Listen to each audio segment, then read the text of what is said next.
Yes class. आज हम science की क्लास लेंगे। अभी तक मैंने आपकी इंग्लिश और सोशल साइंस की क्लास ली है।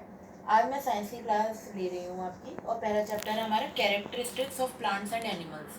होपफुली आपको जैसे आज तक इंग्लिश और सोशल साइंस की क्लासेस अच्छे से पसंद आई हैं, उसी तरीके से साइंस की क्लास भी पसंद आए। और अगर कोई क्वेरी हो तो आप मुझसे पूछ लीजिएगा। आज मैं अपना पहला चैप्टर साइंस का स्टार्ट कर रही हूँ। तो हम देखते हैं, ये लिखा हुआ है हमने, plants and animals are both living things but at first glance they seem very difficult. Plants और एनिमल दोनों ही लिविंग थिंग्स हैं, पर देखने पर ऐसा लगता है कि इन दोनों में बहुत ज़्यादा डिफरेंस है, क्योंकि animal tend to move around while plants rooted in one place. क्योंकि एनिमल्स जो है वो एक जगह से दूसरी जगह मूव कर सकते हैं, पर जो प्लांट्स होते हैं वो अपनी रूट से, अपनी शाखाओं से जुड़े रहते हैं, जमे रहते हैं। Animal eat their food while plants converted sunlight into the energy they need. Animals अपना खाना अपने मुंह से स्वयं खाते हैं, जैसे इंसान खाता है, किंतु प्लांट्स जो होते हैं वो सनलाइट को एनर्जी में चेंज करते हैं और फिर खाना बनाते हैं अपना। Despite their differences, scientists argue that plants and animals are more similar than they are different. इसी बात पर कई सारे साइंटिस्ट में मतभेद है, आर्ग्यू है कि प्लांट्स और एनिमल्स जो हैं वो सिमिलर भी हैं और डिफरेंट भी हैं। Some living things even blur the line between the plant and animal kingdom. बहुत ही बारीक और ब्लर सी लाइन है, मतलब धुंधली सी लाइन है प्लांट्स और एनिमल्स के बीच। अभी आप इसको नोट कीजिए, देन हम आगे का चैप्टर अपना कंटिन्यू करेंगे, प्लांट्स एंड एनिमल्स। जो बोर्ड पे लिखा हुआ है पहले इसको नोट कर लीजिए जल्दी से।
यस क्लास, टॉपिक आपके वाला समझ में आ गया होगा।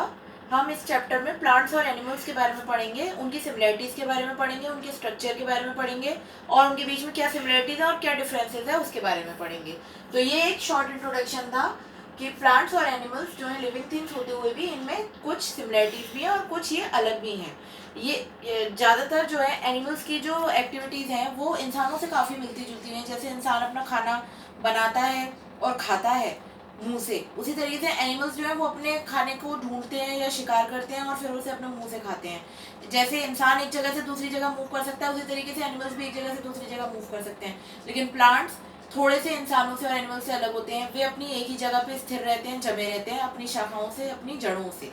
लेकिन एनिमल्स जो है वो एक जगह से दूसरी जगह जाते हैं, और एनिमल अपना खाना खुद ढूंढता है या उसका शिकार करता है। लेकिन जो प्लांट्स होते हैं वो सनलाइट को एनर्जी में तब्दील करते हैं और देन वो अपना खाना लीव्स की हेल्प से बनाते हैं।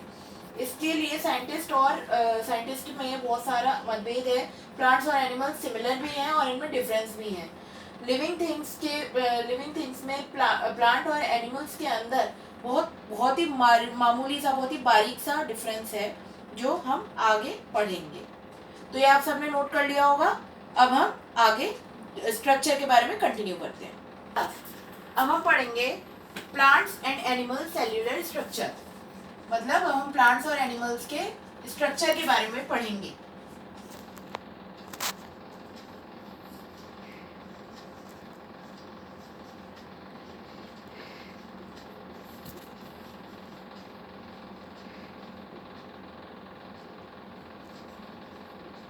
Because both plants and animals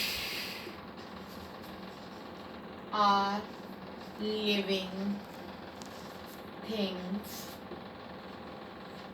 they have cells. Cells मतलब कोशिकाएं। हमारी बॉडी भी सेल्स से ही बनी है। उसी तरीके से एनिमल्स और प्लांट्स में भी सेल्स पाए जाते हैं। Cells are the smallest functional unit. हमारे इतने बड़े शरीर में हजारों सेल्स होते हैं और ये हमारे शरीर की सबसे छोटी यूनिट है, क्योंकि ये एक सेल नहीं होता, सेल्स का पूरा ग्रुप होता है। इसमें भी यही लिखा हुआ है कि लिविंग ऑर्गेनिजम्स के अंदर सेल पाए जाते हैं।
Yes class. अब देखिए ये लिखा हुआ है, हमने इसमें लिखा है प्लांट्स एंड एनिमल्स के सेल्यूलर स्ट्रक्चर के बारे में। मतलब प्लांट्स का और एनिमल्स का स्ट्रक्चर कैसा होता है। जैसे इंसान की बॉडी होती है, इंसान की बॉडी बहुत सारे सेल्स से बनी है। ये आपने जब ह्यूमन पार्ट्स के बारे में पढ़ा होगा अपनी प्रीवियस क्लास में, तो ह्यूमन सेल्स के बारे में ज़रूर पढ़ा होगा कि रेड जो होते हैं वो रेड ब्लड सेल्स होते हैं, इसलिए हमारा खून लाल होता है। और जो मिल्क वाले सेल्स होते हैं वो वाइट ब्लड सेल्स होते हैं, इसलिए उसको WBC कहते हैं, और इनको RBC कहते हैं। तो ये जो सेल्स होते हैं उसी ये सेल्स सिर्फ ह्यूमन बींग्स में ही नहीं, प्लांट्स में भी पाए जाते हैं और एनिमल्स में भी पाए जाते हैं। सेल जो होता है वो हमारी बॉडी की सबसे छोटी इकाई होती है और हमारी बॉडी के अंदर हजारों करोड़ों सेल्स होते हैं, क्योंकि ये नंबर ऑफ ग्रुप में होते हैं, बहुत सारे एक साथ में होते हैं। Because both plants and animals are living things, they have cells. Cells are the smallest functional unit of living organism. क्योंकि प्लांट्स और एनिमल्स दोनों ही लिविंग बींग्स हैं, इसलिए इनके अंदर सेल्स पाए जाते हैं। और सेल्स जो होती है वो हमारी बॉडी की सबसे छोटी सी यूनिट होती है जो हमारी बॉडी के फंक्शनिंग में मदद करती है।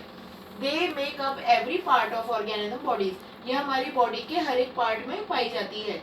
In some ways plants and animal cells are similar, कुछ तरह से जो प्लांट्स और एनिमल्स के सेल हैं वो सिमिलर होते हैं। In other and they are vastly different, और कुछ बातों में ये डिफरेंट भी होते हैं। Plants and animals carry DNA, दोनों में ही डीएनए पाया जाता है। जिसके अंदर सेल पाए जाएंगे उसके अंदर डीएनए भी पाया जाएगा। आप लोगों ने ह्यूमन बीइंग्स में भी सुना है ना, डीएनए टेस्ट करवाया जाता है कि ये बच्चा जो है ये इन माँ बाप की संतान है या नहीं है, तो वो इसीलिए करवाया जाता है। वो डीएनए होता है, हमारी सेल्स का ही टेस्ट होता है, तो वो डीएनए प्लांट्स में और एनिमल्स में भी पाया जाता है।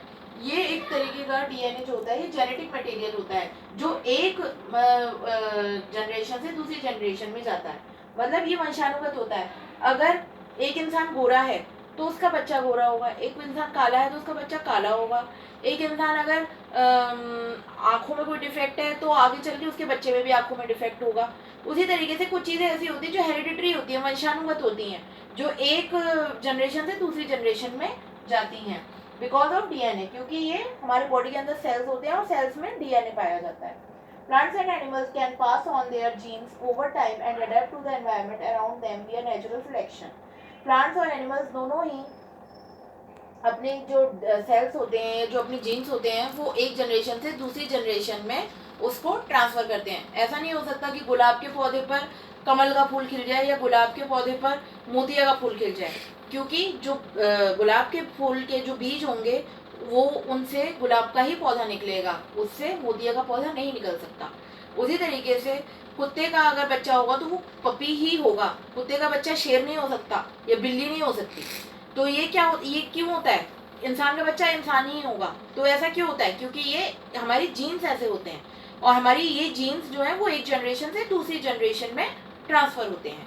तो यहाँ पे हमने जीन्स की बात की है। तो एनवायरनमेंट की वजह से ऐसा होता है कि प्लांट्स जो है वो अपने जीन्स आगे जब उसको सर्कुलेट करते हैं तो वैसा ही पौधा जन्म लेता है। उसी तरीके से एनिमल्स भी हैं, वो जब अपने जीन्स को ट्रांसफ़र करते हैं तो उनकी संतान उन्हीं की जैसी पैदा होती है। शेरनी के अगर बच्चा होगा तो वो छोटा सा शेर ही होगा, अगर लॉयन के बच्चा होगा तो वो लॉयन होगा, या बिल्ली का अगर बच्चा होगा तो बिल्ली छोटा सा बिल्ली का भी बच्चा होगा।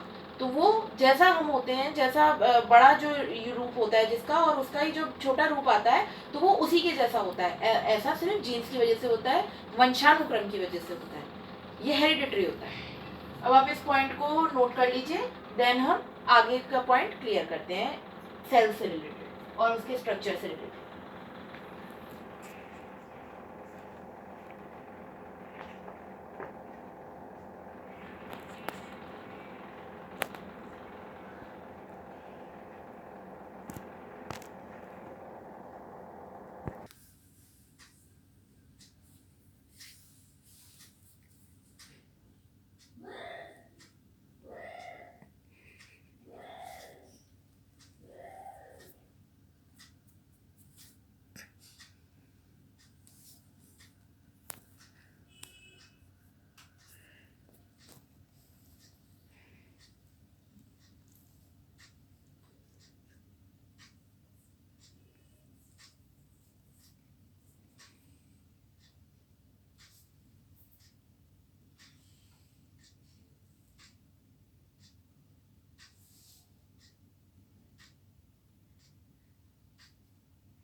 यस क्लास, नोट कर लिया सभी ने प्लांट्स और एनिमल के सेल्यूलर स्ट्रक्चर का ये इंट्रोडक्शन था। क्या ये नोट कर लिया है सभी ने? एक बार मैं और डिक्टेट कर देती हूँ। Because both plants and animals are living things, they have cells. Cells are smallest functional units of living organism, and they make up every part of organism bodies. In some ways, plants and animal cells are similar. In other hand, they are vastly different. Both plants and animals carry DNA, genetic material that is passed down from one generation to another because of DNA. Plants and animals can pass on their genes over time and adapt to the environment around them via natural selection. Clear हो गया सबको? तो अब मैं इसको रब करके आगे पढ़ रही हूँ. यस, नेचुरल प्लांट्स तक हमने लिख लिया था, नेचुरल सिलेक्शन तक. अब आता है plants and animals cells both divided. Cell division is how individual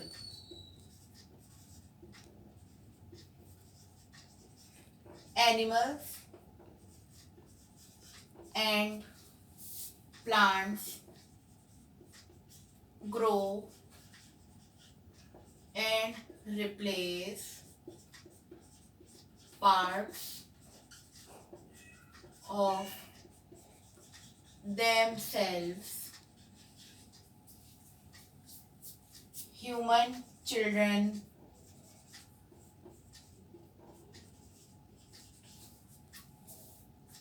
reach adult height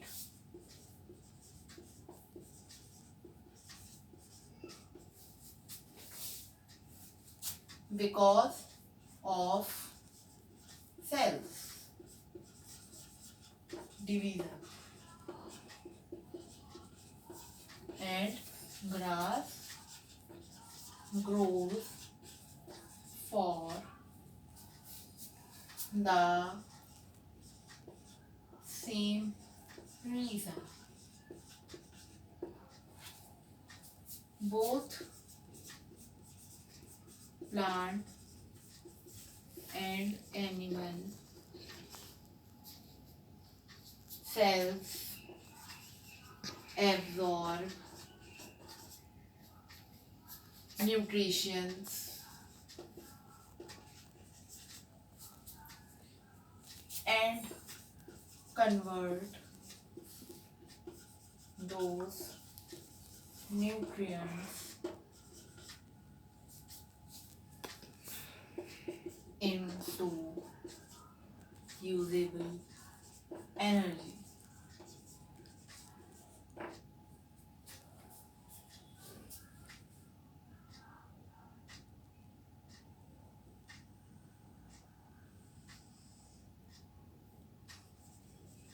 From food. While plant cells absorb energy from sunlight via a process called photosynthesis.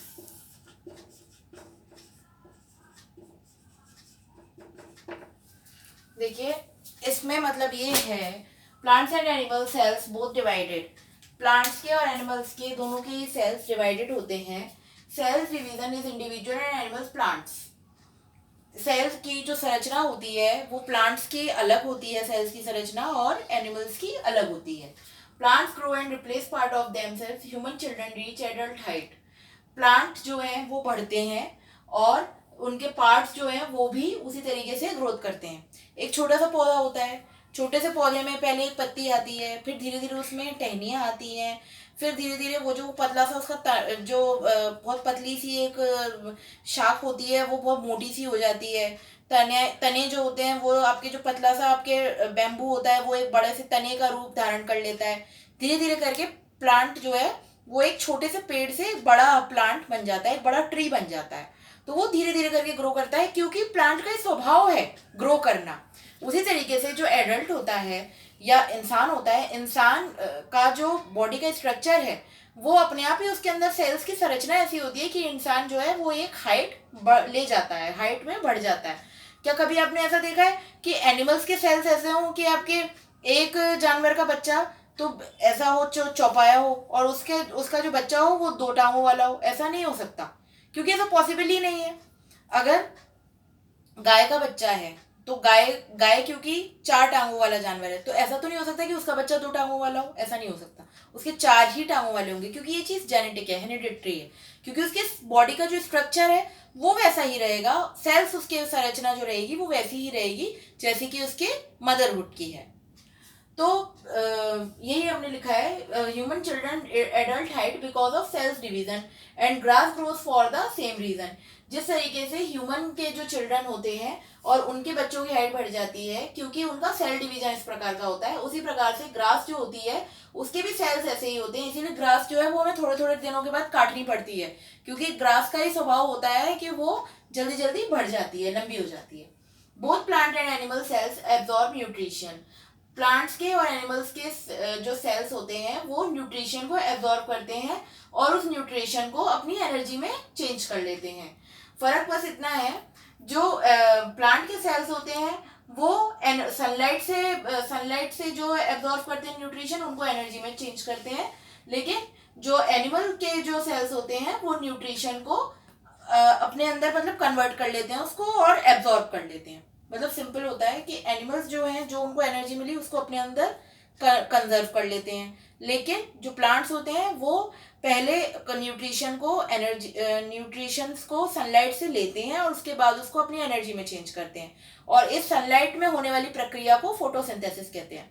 आप लोगों ने अपने प्रीवियस क्लासेस में small रूप में ही पढ़ा होगा photosynthesis के बारे में। ये एक सिंपल सी प्रक्रिया है। ये तो आपने पढ़ा होगा कि रात्रि में प्लांट्स जो हैं वो कार्बन डाइऑक्साइड छोड़ते हैं और ऑक्सीजन खींचते हैं, ऐसा होता है। और दिन में क्या होता है, वे ऑक्सीजन देते हैं और कार्बन डाइऑक्साइड खींचते हैं। उसके पीछे कारण क्या होता है, फोटोसिंथेसिस की प्रक्रिया करने के लिए प्लांट्स को कार्बन डाइऑक्साइड की जरूरत होती है, और कार्बन डाइऑक्साइड का सबसे अच्छा स्रोत है उसके पास में ह्यूमन बींग्स और एनिमल्स, क्योंकि हम लोग ऑक्सीजन खींचते हैं और कार्बन डाइऑक्साइड छोड़ते हैं। उनको अपना खाना बनाने के लिए लीव्स की हेल्प से प्लांट्स अपना खाना बनाते हैं, तो उस प्रक्रिया में फोटोसिंथेसिस की में उनको सनलाइट चाहिए और उनको कार्बन डाइऑक्साइड चाहिए, तब प्लांट्स अपना खाना बनाते हैं और देन प्लांट्स को एनर्जी मिलती है और वो ग्रो कर पाते हैं। तो इस प्रक्रिया को जो सनलाइट में और कार्बन डाइऑक्साइड की मदद से होती है उसको फोटोसिंथेसिस कहते हैं। क्लियर? तो ये पॉइंट्स आप जल्दी से इसको नोट कर लीजिए, देन हम इस चैप्टर में आगे बढ़ते हैं।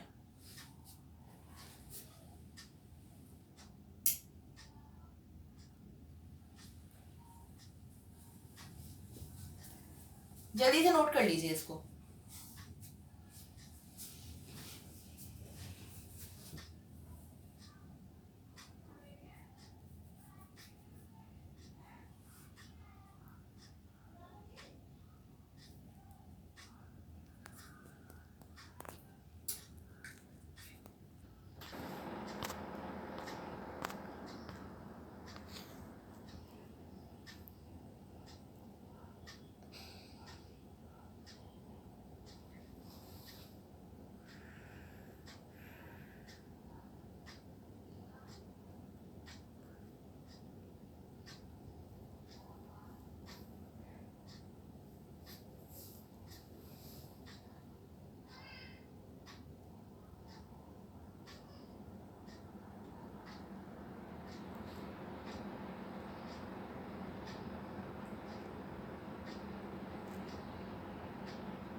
इस क्लास सभी ने अगर नोट कर लिया हो तो हम आगे बढ़ते हैं।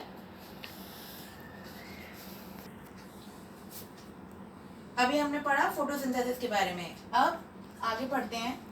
Plants and animal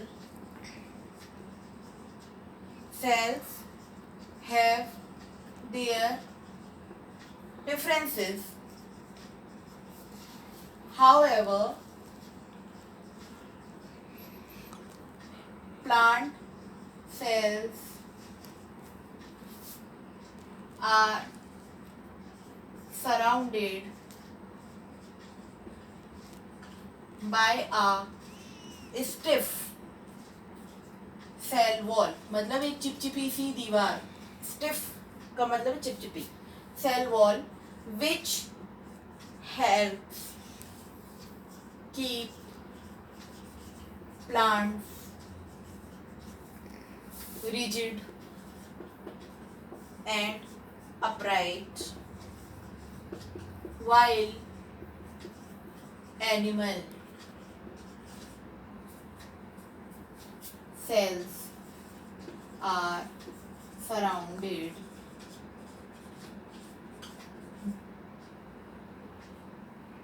by a thin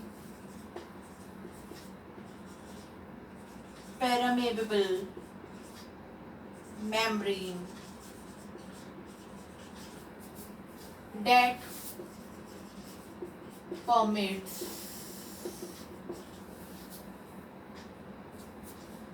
the absorption of outside substances.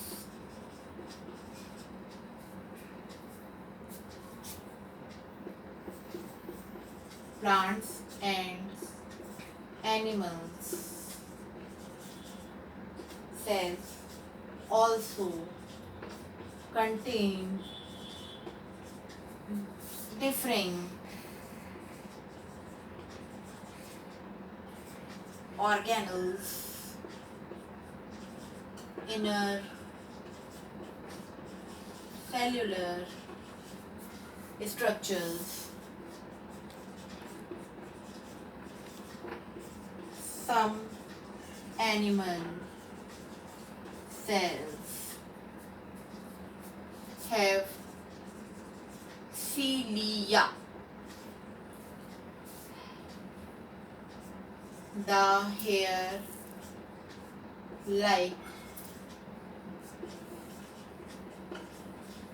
protrusions that help the cell move around.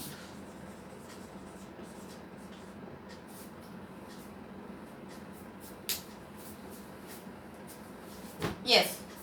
अब ये स्ट्रक्चर को हमने और ज़्यादा थॉरली इसको पढ़ा कि इसका जो स्ट्रक्चर है उसमें क्या क्या होता है, उसके मतलब आकार किस तरीके का होता है, किस तरीके की शेप होती है. Plant and animal cells have their differences, however plant cells are surrounded by a stiff cell wall. Plant और एनिमल्स के सेल्स में डिफरेंस पाया जाता है. प्लांट के जो सेल्स होते हैं उनके चारों तरफ एक चिपचिपी सी दीवार होती है जो प्लांट्स को रिजिड और अपराइट रखती है, जो प्लांट्स को मतलब सीधा और एक जगह पे फिक्स रखती है. While animal cells are surrounded by a thin permeable membrane. जो एनिमल के सेल्स होते हैं उनमें चारों तरफ एक बहुत पतली सी थिन सी परत होती है जिसके अंदर एक पतली सी मेम्ब्रेन टाइप की, मतलब एक बहुत पतली सी नली सी होती है. That permits the absorption of outside substances, जो कि बाहर की चीज़ों को ग्रहण करने के लिए, इन मतलब आउटिंग के लिए, आउट करने के लिए.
यस, तो हमारे जो एनिमल के जो सेल्स होते हैं उनमें एक पेरिमीटल मेम्ब्रेन होती है, मतलब एक वो पतली सी मेम्ब्रेन होती है जो कि बाहर से आने वाली चीज़ों को अंदर एब्जॉर्ब करने में मदद करती है।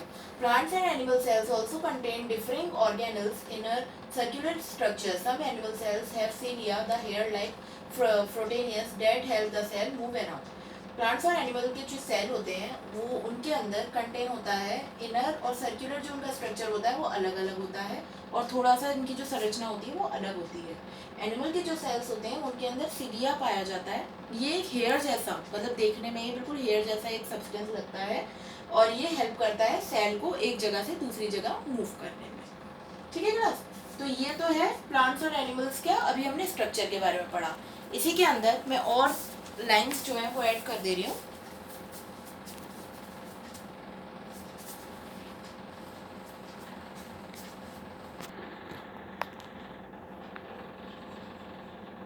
Plant cells do not have cilia, although most plants cells contain plastids। Plants के अंदर, प्लांट्स के सेल्स के अंदर सिलिया नामक जो मैंने बताया हेयर लाइक फीचर होता है वो नहीं पाया जाता। इसके अंदर प्लास्टिड्स पाए जाते हैं। ऐसे प्लास्टिड्स कहते हैं इसको। प्लांट के सेल्स के अंदर प्लास्टिड्स पाए जाते हैं। मतलब अब ये तो दोनों में डिफरेंस हो गया कि एनिमल में, एनिमल के जो सेल्स होते हैं उसमें सिलिया पाया जाता है और जो प्लांट के सेल्स होते हैं उसमें प्लास्टिड्स पाया जाता है। जो सीलिया का यूज़ होता है या जो एनिमल सेल्स का यूज़ होता है उसका काम होता है एक पतला सा मेम्ब्रेन नुमा होता है जो बाहर से चीज़ों को एब्जॉर्ब करने में मदद करता है, जो एनिमल सेल्स के अंदर होता है। लेकिन प्लांट्स के अंदर, प्लांट के सेल्स के अंदर ये चीज़ नहीं पाई जाती। ये मेनली जो ये पैरा है ये आपको बता रहा है कि प्लांट्स के सेल्स की संरचना में और एनिमल के सेल्स की संरचना में क्या डिफरेंस है। अभी हम डिफरेंसेस बता रहे हैं। अब इसको आप लोग जल्दी से नोट कर लीजिए, देन हम आगे इसको क्लियर करेंगे।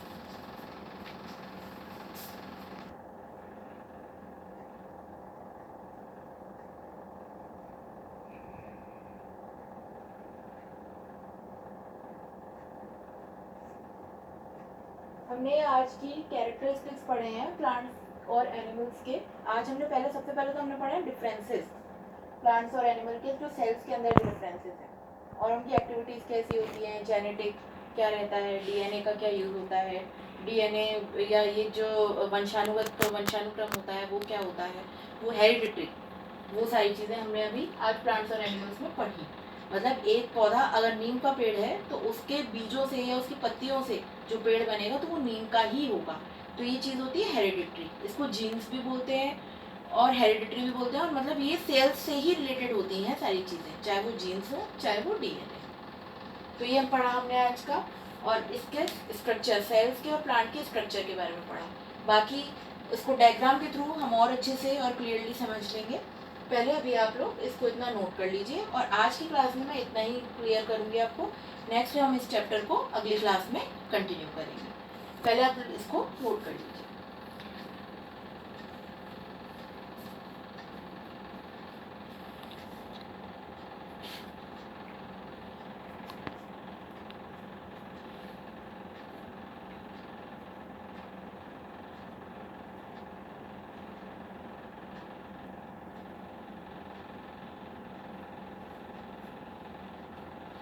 यस क्लास, होपफुली सबको ये वीडियो पसंद आई होगी, ऐसा मेरी अपेक्षा है, क्योंकि आज मैंने साइंस की ये पहली क्लास ही ली है। अगर आप लोगों की कोई भी क्वेरी हो तो आप मुझसे पूछ सकते हैं। बाकी साइंस की आज मेरी पहली क्लास है। इंग्लिश में और सोशल साइंस की क्लास में आपने आप लोगों को जैसे पसंद किया है मेरे वीडियोस को, आगे भी इस क्लास को भी पसंद कीजिएगा ताकि मैं आपको साइंस का सब्जेक्ट भी पढ़ा सकूँ। अगर आपकी कोई क्वेरी हो तो आप मुझे मेरे व्हाट्सएप नंबर पर कॉन्टैक्ट कर सकते हैं 9927188588। और अगर आपका कोई भी टॉपिक छूट गया हो, साइंस की तो आज ये मेरी पहली क्लास है, लेकिन इंग्लिश और सोशल साइंस में अगर आपका कोई भी टॉपिक छूट गया हो तो वो आप मुझसे व्हाट्सएप पर शेयर कर सकते हैं, मैं आपको लिंक शेयर कर दूँगी। बाकी अगर आपकी कोई क्वेरी हो तो आप SD शर्मा सर से भी क्लियर कर सकते हैं। Okay class, thank you and have a nice day.